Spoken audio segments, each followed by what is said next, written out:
샬롬, 복된 금요일입니다. 오늘 하나님의 말씀으로 하루를 시작하는 여러분의 삶에 주의 은혜와 평강이 가득하기를 축복합니다. 오늘 함께 나눌 말씀은 요나서 2장 1절부터입니다. 요나가 물고기 뱃속에서 주 하나님께 기도드리며 아뢰었다. 내가 고통스러울 때 주님께 불러 아뢰었더니 주님께서 내게 응답하셨습니다. 내가 수월 한가운데서 살려달라고 외쳤더니 주님께서 나의 호소를 들어주셨습니다.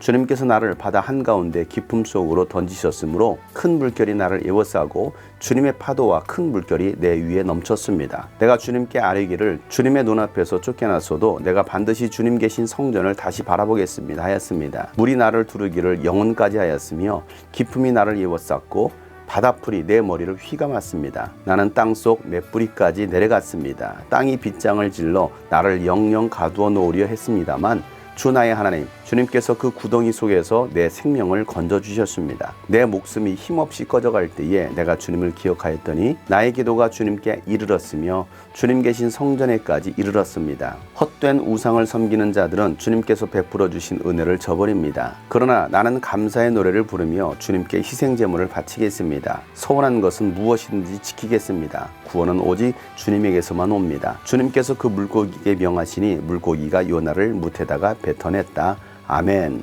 하나님의 낯을 피하여 하나님께서 가라하신 땅으로 가지 않고 스핀으로 도망가던 요나는 바다 한가운데서 태풍을 만나게 되고 결국 요나는 바다에 던져지게 됩니다. 그렇게 물속 깊이 요나는 빠져들어가게 됩니다. 거의 죽음에 이르렀을 때에 그는 하나님을 찾습니다. 죽어갈 때에 하나님을 찾는 것입니다. 그러한 죽음의 위기가 왜 찾아왔습니까? 그것은 요나가 하나님 말씀에 불순종했기 때문입니다. 우리 인생 가운데 위기가 찾아왔을 때는 빨리 내 자신을 돌아봐야 되는 것입니다. 죽음이 여러분을 위협하고 있습니까? 나를 구해줄 수 있는 것들이 아무것도 없습니까? 깊은 물속으로 빠져들어갑니까? 어둠이 나를 사로잡습니까? 그럴 때 여러분은 무엇을 하시겠습니까? 누구를 의지하시겠습니까? 누구를 찾겠습니까? 요나는 깊은 물속 한가운데서 죽어갈 때에 하나님을 찾습니다. 하나님께 부르짖습니다. 그 고난의 시작은 전부 요나의 불순종으로부터 시작되었던 것입니다. 요나는 죽어가면서 살려달라고 하나님 앞에 기도했습니다. 호소했습니다. 입은 벌리지 못했을 것이고 속으로 죽어가면서 외쳤을 것입니다. 살려달라고.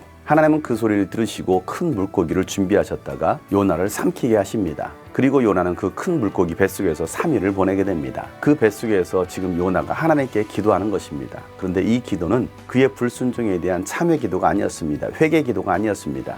오히려 그의 위선과 교만함이 가득한 기도가 하나님 앞에 드리고 있는 기도인 것입니다. 이 기도 내용을 보면 하나님께서 나의 기도를 들어주셨다라고 기도하면서 자신이 하나님 앞에 드렸던 서원 기도에 관한 내용을 기록하고 있습니다. 4절에 보면 내가 주님께 아뢰기를 주님의 눈앞에서 내가 쫓겨났어도 내가 반드시 주님 계신 성전을 다시 바라보겠습니다 라고 기도합니다. 주님의 낯을 피해갔던 이 요나가 주님이 계신 그 성전을 다시 바라보겠다라는 것입니다. 죽어갈 때 하나님 앞에 기도했더니 하나님께서 내 기도를 들어주시고 나를 살려주셨다라고 기도하고 있습니다. 그러면서 8절에는 이렇게 기도하는 것입니다. 헛된 우상을 섬기는 자들은 주님께서 베풀어 주신 은혜를 저버린다라는 것입니다. 누구를 얘기하고 있습니까? 아시리아 니느웨를 얘기하고 있는 것입니다. 하나님을 섬기지 않는 이방인들에 대해서 하나님의 은혜를 저버린다라고 말하고 있는 것입니다. 그런데 9절에 보면 그런데 나는 하나님 앞에 감사의 노래를 부른다라는 것입니다. 그리고 주님께 희생제물을 드리고 서원하는 것은 반드시 지키겠다라고 말을 하고 있습니다. 구원은 오직 주님께로부터 온다는 것입니다. 주님께서 베풀어 주신 은혜를 저버린 사람이 누구였습니까? 이방인이 아니라 바로 요나였던 것입니다. 이스라엘 백성들이었던 것입니다. 그런데도 요나는 이방인에 대한 좋지 못한 감정을 가지고 있는 것입니다. 이방인들을 불신하고 경멸하라는 생각들을 가지고 있습니다. 히브리인들은 하나님께서 선택하신 백성들이고 이방인들보다도 훨씬 우월한 민족이라고 생각하는 것입니다. 그래서 거짓되고 헛된 우상을 숭배하는 이방인들은 하나님께 심판받아 마땅한 죄인들이라고 정죄하고 있는 것입니다.